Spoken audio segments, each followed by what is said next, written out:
ایک ہمارے وقف جدید کے معلم نے جو 559 گافبے میں ہیں، ایک احمدی دوست چودھری شریف احمد صاحب باجوہ کی ایک رویا لکھی ہے جو بہت معنی خیز ہے، اور اس رویا کے ذریعے ایک ایسا پیغام میسر آیا ہے جو میں آپ کے سامنے پڑھ کے سنانا چاہتا ہوں۔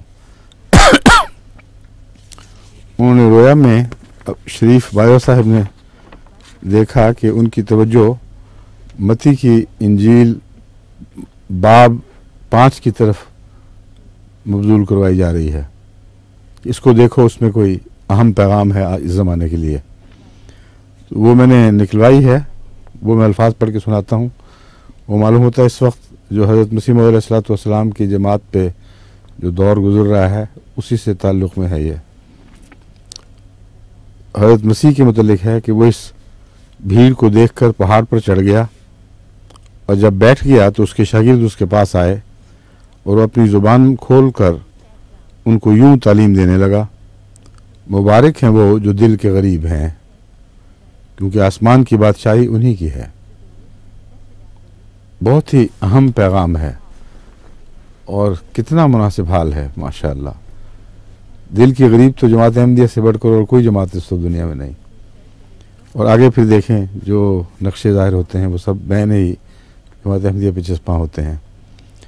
وہ اس بھیڑ کو دیکھ کر پہاڑ پر چڑھ گیا، اور جب بیٹھ گیا تو اس کے شاگرد اس کے پاس آئے اور وہ اپنی زبان کھول کر ان کو یوں تعلیم دینے لگا: مبارک ہیں وہ جو دل کے غریب ہیں، کیونکہ آسمان کی بادشاہی انہی کی ہے۔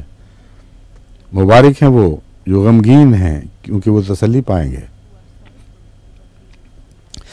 مبارک ہیں وہ جو حلیم ہیں، کیونکہ وہ زمین کے وارث ہوں گے۔ مبارک ہیں وہ جو راست بازی کے بھوکے اور پیاسے ہیں، کیونکہ وہ آسودہ ہوں گے۔ مبارک ہیں وہ جو رحم دل ہیں، کیونکہ ان پر رحم کیا جائے گا۔ مبارک ہیں وہ جو پاک دل ہیں، کیونکہ وہ خدا کو دیکھیں گے۔ مبارک ہیں وہ جو صلح کراتے ہیں، کیونکہ وہ خدا کے بیٹے کہلائیں گے۔ مبارک ہیں وہ جو راست بازی کے سبب سے ستائے گئے ہیں۔ بس ساری دنیا میں جماعت احمدیہ کہ جو بھی جماعت احمدیہ سے منسلک جو سن رہے ہیں اس بات کو، ان میں سے ہر ایک گواہ ہے کہ آج دنیا بھر میں خدا کے سبب سے ستائے جانے والی جماعت اگر کوئی ہے تو وہ جماعت احمدیہ ہے۔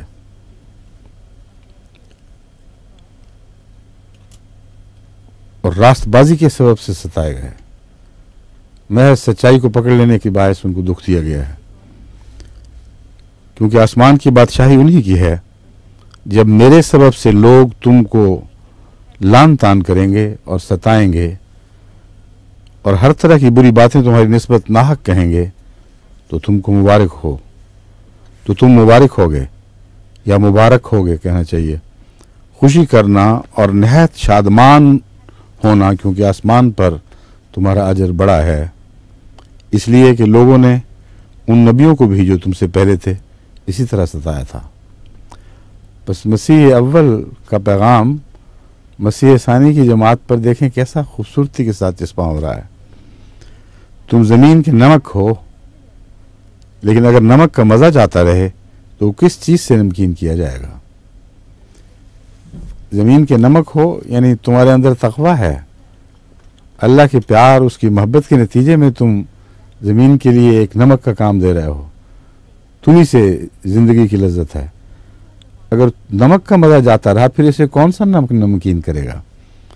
بس یہ بہت ہی اہم پیغام ہے جماعت کے لیے، اپنے تقویٰ کی حفاظت کریں، کیونکہ وہی زندگی کا نمک ہے۔ پھر وہ کسی کام کا نہیں، سوائے اس کے کہ باہر پھینک دیا جائے اور آدمیوں کے پاؤں کے نیچے روندا جائے۔ تم دنیا کے نور ہو جو شہر سے پہاڑ پر برسا، جو شہر پہاڑ پر برسا ہے۔ شہر پہاڑ غالباً نام ہے اس کا، یہ سمجھ نہیں ہے اس کی، کیوں جی آپ جانتے ہیں؟ ہاں بسا ہے، اوہو میں سمجھ گیا ہوں، یہ برسا ہے نہیں بلکہ بسا ہے لفظ ہے، ٹھیک ہے اب سب ٹھیک ہے۔ تم دنیا کے نور ہو جو شہر پہاڑ پر بسا ہے، وہ چھپ نہیں سکتا۔ یعنی تم بلندی پر واقع ہو، جس طرح سورج بلندی پر ہوتا ہے اور سب کو دکھائی دیتا ہے، تم خدا تعالیٰ کے وہ بندے ہو جنہیں ایک بلندی پر بسایا گیا ہے، اور تم نور ہو، اس لیے تم چھپ نہیں سکتے، اور چراغ جلا کر پیمانے کے نیچے نہیں بلکہ چراغ دان پر رکھتے ہیں۔ اس میں مسیح کی پرحکمت باتوں کی خوشبو اور مہک دیکھیں کیسی پرلطف ہے اور دل کو سرور پہنچاتی ہے۔ کہتے ہیں میں جو کہتا ہوں کہ تم اونچی جگہ پہ رکھے گئے ہو، اس لیے کہ اللہ کے ہاتھ نے تمہیں اونچا ہی رکھنا تھا۔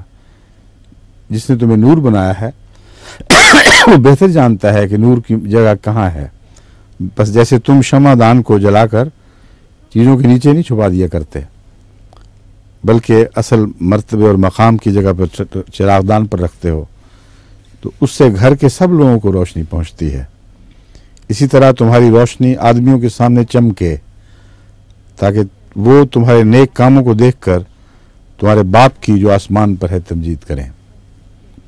صرف محاورہ بدلا ہے باپ اور بیٹے کا، جو حضرت اقدس محمد مصطفیٰ صلی اللہ علیہ وآلہ وسلم نے تبدیل فرما دیا ہے، مگر جہاں تک محبت اور تعلق کے رشتوں کا معاملہ ہے، وہاں یہی محاورہ قرآن کریم نے بھی استعمال کیا ہے کہ تم اس طرح پہچانتے ہو اس نور کو، یعنی محمد رسول اللہ کو، جیسے باپ بیٹوں کو پہچانتے ہیں۔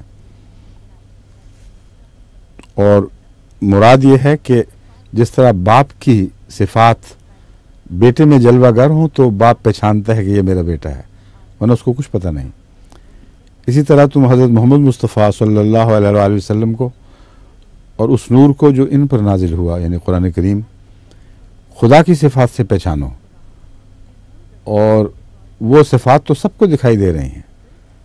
سب باپ کی مہر لگ جاتی ہے بیٹے کی صفات پر، اس کے خد و خال پر، اس طرح محمد مصطفیٰ صلی اللہ علیہ وآلہ وسلم پر اور قرآن پر اللہ کی چھاپ ہے، اللہ کی مہر ہے۔ بس باپ کا محاورہ ان معنوں میں استعمال ہوا ہے جن معنوں میں قرآن میں ہے، لیکن چونکہ بعد میں عیسائیوں نے اسے غلط استعمال کیا، اس لیے اب یہ محاورہ متروک یعنی ہو چکا ہے، چھوڑا جا چکا ہے۔ یہ نہ سمجھو کہ میں تورات یا نبیوں کی کتابوں کو منسوخ کرنے آیا ہوں۔ اگر مسیح کو یہ طاقت نہیں دی گئی کہ وہ تورات یا نبیوں کی کتابوں کو منسوخ کرے، تو مسیح موعود یا مہدی موعود کو کیسے یہ مجال ہو کہ محمد رسول اللہ صلی اللہ علیہ وآلہ وسلم کی کلام کو، یہ اس کلام کو جو آپ پر نازل ہوا، منسوخ کر سکے۔ ایک شوشہ بھی کلام الہی کا کبھی منسوخ نہیں ہو سکتا۔ وہ کلام جو محمد رسول اللہ پر اترا ہے وہ سب زمانوں کے لیے ہے۔ اسی طرح حضرت اقدس محمد مصطفیٰ صلی اللہ علیہ وآلہ وسلم کی سیرت کو اور آپ کے پاک کلام کو بھی ان معنوں میں وہی عظمت حاصل ہے کہ ناقابل تنسیخ ہیں۔ کوئی دنیا میں ماں ایسی نہیں جو بچہ جنے جو محمد رسول اللہ علیہ وسلم کے ایک لفظ، ایک حرف پر قلم پھیر سکے۔ یعنی خدا کی تقدیر نے آپ کو ہمیشہ کے لیے ان معنوں میں زندہ کر دیا ہے۔ یہ نہ سمجھو کہ میں تورات یا نبیوں کی کتابوں کو منسوخ کرنے آیا ہوں، منسوخ کرنے نہیں بلکہ پورا کرنے آیا ہوں، کیونکہ میں تم سے سچ کہتا ہوں کہ جب تک آسمان اور زمین ٹل نہ جائیں، ایک نقطہ یا ایک شوشہ تورات سے ہرگز نہ ٹلے گا، جب تک سب کچھ پورا نہ ہو جائے۔ بس جو کوئی ان چھوٹے سے چھوٹے حکموں میں سے کسی کو توڑے گا اور یہی آدمی کو سکھائے گا، وہ آسمان کی بادشاہی میں سب سے چھوٹا کہلائے گا۔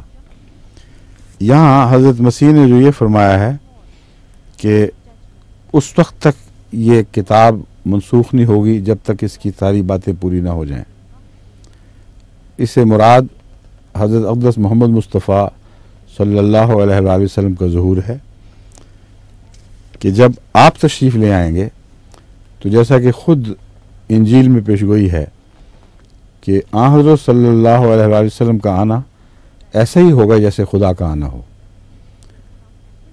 اس کے بعد جو پچھلی باتیں ہیں وہ سب قصہ پارینہ بن جائیں گی، ان کے لیے سند ہوں گی جو ان پر ایمان رکھتے ہیں، مگر دنیا کے لیے ان کی حیثیت ایک سابقہ قصوں کو تو نہیں کہہ سکتے، لیکن ایک گزری ہوئی حسین داستان کسی بن جائے گی جس کا وقت ختم ہو چکا ہو۔ بس یہ مراد ہے کہ اس وقت تک، جب تک توریت کے احکام پورے نہ ہو جائیں، اس وقت تک کچھ نہیں ٹلے گا۔ بس میں سمجھتا ہوں کہ حضرت اقدس محمد رسول اللہ صلی اللہ علیہ وآلہ وسلم کے آنے سے توریت کے وہ تمام احکام پورے ہو گئے جس کے ذریعے بادشاہی حضرت اقدس محمد رسول اللہ کے ہاتھوں میں تھما دی جانی تھی، اور پھر خدا کی بادشاہت آپ کے سپرد ہونی تھی۔ جس انجیل کی پیرابل کہتے ہیں اس کو، تمثیل کا ذکر میں نے کیا ہے، وہ یہ ہے کہ ایک پاکستان کی تمثیل انجیل میں دی گئی ہے انگوروں کے باغ کی، کہ مالک نے، یہاں مالک سے مراد خدا ہے، مالک نے اپنے انگوروں کے باغ کی حفاظت کا کام نوکروں کے سپرد کیا، اور جو ارد گرد کے بسنے والے لوگ تھے وہ سخت باغی مزاج کے اور متشدد لوگ تھے، جابرانہ مزاج رکھتے تھے۔ انہوں نے اس باغ کو اجاڑا اور نوکروں کی کچھ پرواہ نہ کی۔ تب مالک نے اپنے بیٹے کو بھیجا تاکہ وہ باغ کی حفاظت کرے اور اس کے پھل پھول کی حفاظت کرے۔ اس سے مراد مسیح کا آنا ہے، کیونکہ وہ بیٹا کہلاتا ہے، اور انہوں نے اس کی بھی پرواہ نہ کی بلکہ اس کو ہلاک کر دیا، اور اسی طرح باغ کو اجاڑتے رہے جس طرح پہلے اجاڑا کرتے تھے۔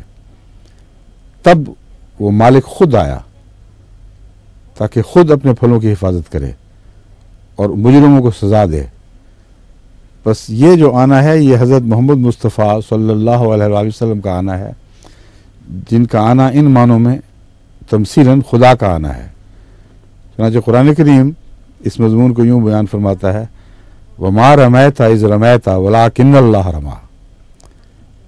وہ بھی سزاؤں کے تیر تھے جو محمد رسول اللہ کے ہاتھوں سے چلائے گئے تھے۔ وہ مٹھی جس میں کنکر اٹھائے گئے اور کفار مکہ کی طرف پھینکی گئی، وہ سزاؤں کی مٹھی تھی، اور اللہ فرما رہا ہے کہ تیرے ہاتھ نے یہ سزا نہیں دی، میرے ہاتھ نے سزا دی ہے۔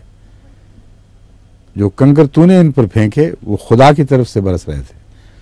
چنانچہ اس کی تائید میں یہ الہی نشان ظاہر ہوا کہ بڑے زور سے کنکر اٹھائے ہوئے آندھی مسلمانوں کے لشکر سے دشمن کے لشکر کی سمت میں چل پڑی، اور اس کی وجہ سے وہ نیم اندھے ہو گئے اور لڑنے کی ہوش نہ رہی۔ یہ روایت بیان کی جاتی ہے، مگر اس روایت سے قطع نظر قرآن کا یہ کلام دراصل انجیل کے اس کلام کے ساتھ وابستہ ہے، اس کو پورا کر رہا ہے کہ بالآخر خدا نے فیصلہ فرمایا کہ میں خود ظاہر ہوں گا، اور جو شخص اپنے وجود کو کامل طور پر اپنے مالک یا آقا کے وجود میں ضم کر دے، اپنا کچھ بھی باقی نہ رکھے، کلیتاً 100% اپنے محبوب اپنے آقا کا ہو جائے، اس کو تمثیلاً وہ نام دینا اس کا شرک نہیں کہلاتا، وہ اس کے عجز کے کمال کا اظہار ہے۔ یعنی وہ نہ رہا اور وہی ایک رہا جس کی عزت میں اس نے اپنے وجود کو فنا کیا، جس کی محبت میں اس نے اپنے نفس کو کالعدم کر دیا، بالکل غائب کر دیا۔ بس یہ تعلیم نعوذ باللہ شرک کی تعلیم نہیں، کیونکہ محمد رسول اللہ صلی اللہ علیہ وآلہ وسلم سے بڑھ کر نہ کوئی مواحد پیدا ہوا، نہ کسی نے توحید کے لیے ایسی غیرت دکھائی، نہ کسی نے توحید کے لیے اتنی عظیم قربانیاں پیش کیں جیسا کہ حضرت اقدس محمد رسول اللہ صلی اللہ علیہ وآلہ وسلم نے پیش فرمائی۔ بس یہ مراد ہے انجیل کے احکام کا، اس کی پیشگوئیوں کا پورا ہونا۔ اس وقت تک یہ کتاب نہیں ٹلے گی، اور جب وہ پوری ہو جائیں گی تو پھر خدا کی بادشاہت اس کو تھمائی جائے گی جو اس بادشاہت کا اس کائنات میں سب سے زیادہ اہل ہے۔ تو فرماتے ہیں، حضرت مسیح فرماتے ہیں، بس جو کوئی ان چھوٹے سے چھوٹے حکموں میں سے کسی کو بھی توڑے گا اور یہی آدمیوں کو سکھائے گا، وہ آسمان کی بادشاہی میں سب سے چھوٹا کہلائے گا، لیکن جو ان پر عمل کرے گا اور ان کی تعلیم دے گا وہ آسمان کی بادشاہی میں بڑا کہلائے گا۔